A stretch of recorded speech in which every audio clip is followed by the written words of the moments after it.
जय श्री कृष्ण भक्तजनों।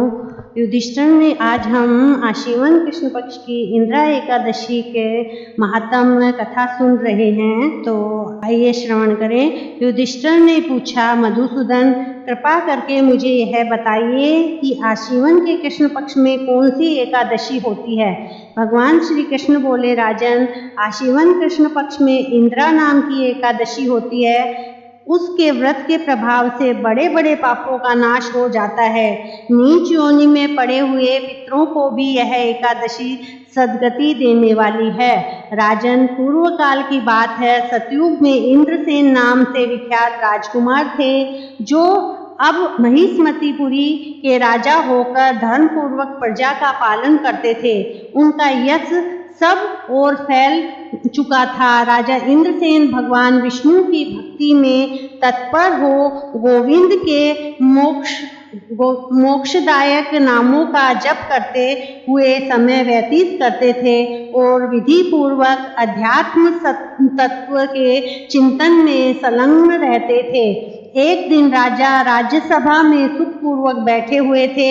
इतने में ही देवऋषि नारद आकाश से उतरकर वहां आ पहुंचे। उन्हें आया देख राजा हाथ जोड़कर खड़े हो गए और विधि पूर्वक पूजन करके उन्हें आसन पर बिठाया।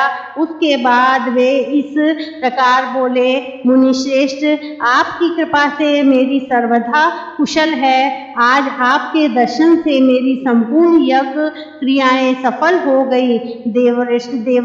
देवरेश अपने आगमन का कारण बताकर मुझ पर कृपा करें। नारद जी ने कहा, नृपश्रेष्ठ, सुनो, मेरी बात तुम्हें आश्चर्य में डालने वाली है। मैं ब्रह्मलोक से यमलोक में आया था। वहां एक श्रेष्ठ आसन पर बैठा और यमराज ने मेरी भक्ति पूर्वक पूजा की। उस समय यमराज की सभा में मैंने तुम्हारे पितरों को भी देखा था। वे व्रत भंग के दोष से वहां आए थे। राजन, उन्हें तुमसे कहने के लिए एक संदेश दिया है, उसे सुनो। उन्होंने कहा है, बेटा, मुझे इंदिरा के व्रत का पुण्य देकर स्वर्ग में भेजो। उनका यह संदेश लेकर मैं तुम्हारे पास आया हूँ। राजन, अपने पिता को स्वर्गलोक की प्राप्ति कराने के लिए इंदिरा का व्रत करो। राजा ने पूछा, भगवान, कृपा करके इंदिरा का व्रत बताइए। किस पक्ष में, किस तिथि को, किस विधि से इसका व्रत करना चाहिए। नारद जी ने कहा, राजेंद्र, सुनो, मैं तुम्हें इस व्रत की शुभ कारक विधि बतलाता हूँ। आश्विन मास के कृष्ण पक्ष में दशमी के उत्तम दिन को श्रद्धा युक्त चित्त से प्रातः काल स्नान करके, फिर मध्याह्न काल में स्नान करके एकाग्रचित हो एक समय भोजन करें तथा रात्रि में भूमि पर सोए। रात्रि के अंत में निर्मल प्रभात होने पर एकादशी के दिन दातुन करके मुंह धोए। इसके बाद भक्ति भाव से निम्नांकित मंत्र पढ़ते हुए उपवास का नियम ग्रहण करें। अग स्थित्वा निराहारः सर्वभोग विवर्जितः शवो भोक्ष्ये पुंडरीकाक्ष शरणं में भवाच्युत।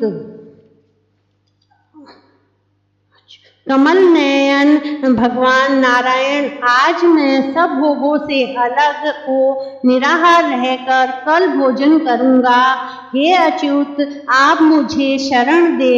इस प्रकार नियम करके मध्याह्न काल में पितरों की प्रसन्नता के लिए शालिग्राम शिला के सम्मुख विधि पूर्वक श्राद्ध करे तथा दक्षिणा से ब्राह्मणों का सत्कार करके उन्हें भोजन करावे। पितरों को दिए हुए अन्न में पिंड को सूंघकर विद्वान पुरुष गाय को खिला दे। फिर धूप और गंध आदि से भगवान ऋषिकेश का पूजन करके रात्रि में उनके समीप जागरण करे। तत्पश्चात सवेरा होने पर द्वादशी के दिन पुनः भक्ति पूर्वक श्री हरि की पूजा करे। उसके बाद ब्राह्मणों को भोजन कराकर भाई, बंधु, नाती और पुत्र आदि के साथ स्वयं मौन रहकर भोजन करे। राजन, इस विधि से आलस्य रहित होकर तुम इंद्रा का व्रत करो। इससे तुम्हारे पितर भगवान विष्णु के वैकुंठ धाम में चले जाएंगे। भगवान श्री कृष्ण कहते हैं, राजन, राजा इंद्रसेन से ऐसा कहकर देवर्षि नारद अंतर्ध्यान हो गए। राजा ने उनकी बताई हुई विधि से अंतपुरी की रानियों, पुत्रों और भृत्यों सहित उस उत्तम व्रत का अनुष्ठान किया। कुंती नंदन, व्रत पूर्ण होने पर आकाश से फूलों की वर्षा होने लगी।